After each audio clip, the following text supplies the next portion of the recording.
શું તમે ક્યારેય વિચાર્યું છે કે આધુનિક યુગના ડ્રોનને હરાવવા માટે કુદરતનું એક પક્ષી કાફી છે?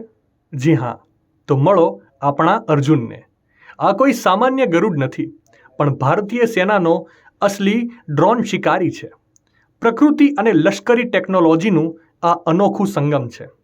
ભારતીય સેનાએ અર્જુનને દુશ્મનના ડ્રોનને ટ્રેક કરવા અને તેને હવામાં જ તોડી પાડવા માટે ખાસ ટ્રેનિંગ આપી છે.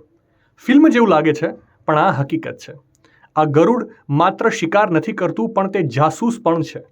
અર્જુન પોતાની સાથે એક નાનકડો કેમેરો લઈ જાય છે, જે જમીન પર બેઠેલી ટીમને લાઈવ ફૂટેજ મોકલે છે, અને એ પણ કોઈ જાતના અવાજ વગર કે કોઈ રડારમાં આવ્યા વગર. કારણ કે દુશ્મનો હવે સરહદ પરથી શસ્ત્રોની દાણચોરી અને જાસૂસી માટે નાના ડ્રોનનો ઉપયોગ કરે છે. જોકે હાઈટેક સિસ્ટમ મોંઘી હોય છે, પણ આપણો અર્જુન સ્માર્ટ છે.